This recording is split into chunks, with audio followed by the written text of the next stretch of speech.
Hello to my fellow class of Wesley Seminary. It will be good to see all your faces again. For this assignment, I began to think about how I could do different things, and what I found was that opportunities throughout the week, as you're with people, they just automatically present themselves. Just yesterday, though it was a simple deed, I was in town, and my mother called on the way in and asked if I would go to the grocery store and pick up carrots for her. Now, I don't like the grocery store. I don't like grocery shopping. I wasn't really in the mood to go. I was kind of tired and just wanted to get back home. But it's something that you realize in a very small way, a tangible way, that you can express your love and your servanthood type spirit. And yesterday we also spent time with my uncle Rex, who his kidneys are shutting down, and he has MS, multiple sclerosis, and so we just spent about an hour of our day with him, and it's amazing. Sometimes the best service we ever give to people is just giving of our time, of our presence, of being with them, and expressing our love to them. And I got the privilege of being able to pray with him before we left. He's not only my uncle, but I got to stand in and be the presence of God to him as a family member. And it's a hard dynamic, but it is a beautiful dynamic, and so it was a great privilege to be able to do that.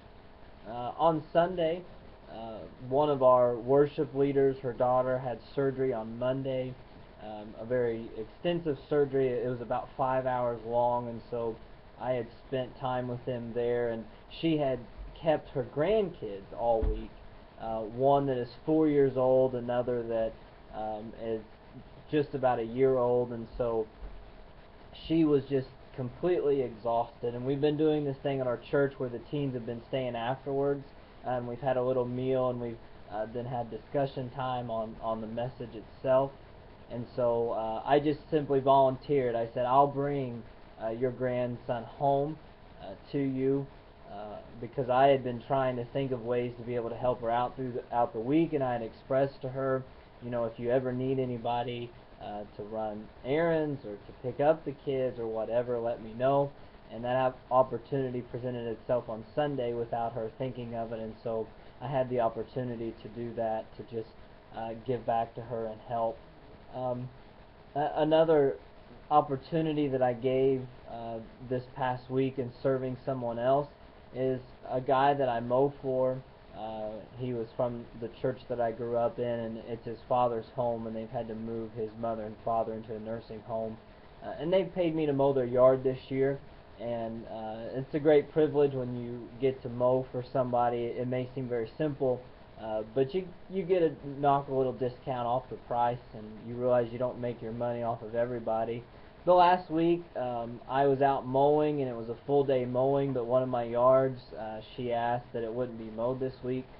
So I just took that extra 30-35 minutes that I would have had, and I did some extra work around the house. I made sure everything was trimmed, more than what he paid me to do, that I blew the leaves and the grass off. I spent a little more time mulching up some of the leaves.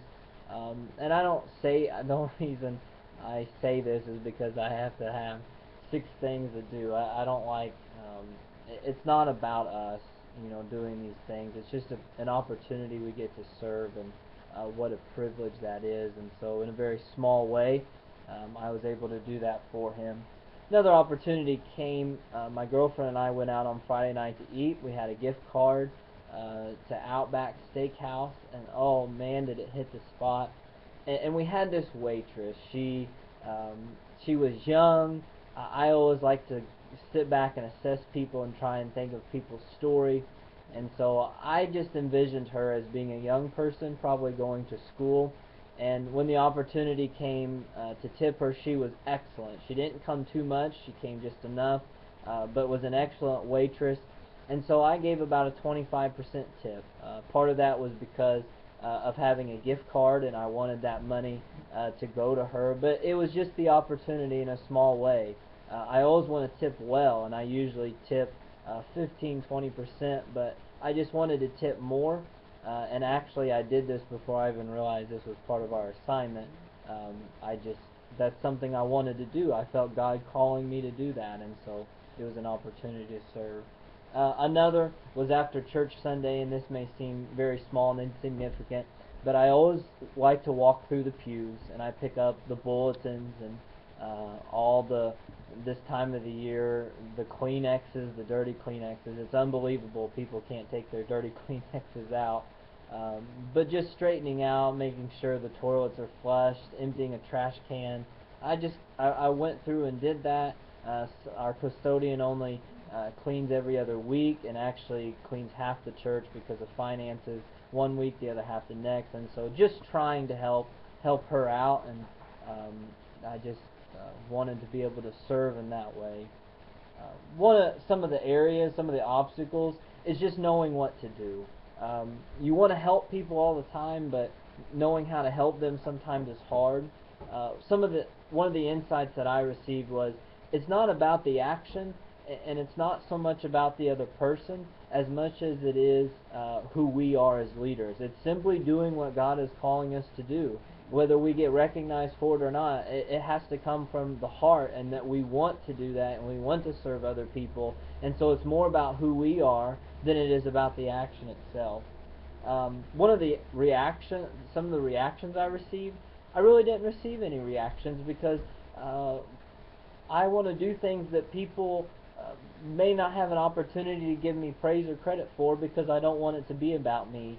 I want them to see, wow, he went the extra mile, and I think Jesus said something about that. Don't just go 1 mile, go 2. And so I wanted people not to know maybe that I even did it, but that somebody did it.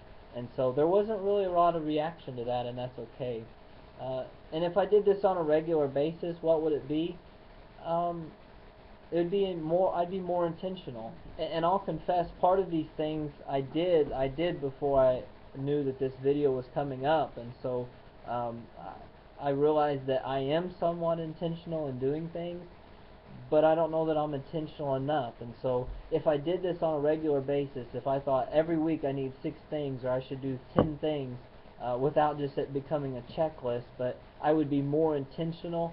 I think I would think more thoroughly. How can I help a stranger? How can I help maybe someone in the church? How can I help a family member?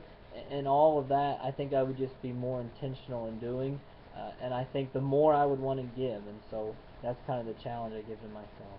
Well, I've talked long enough, but that's what you get when you ask a preacher to talk on a video instead of typing. So it's great to see you, and God bless you, and I love you.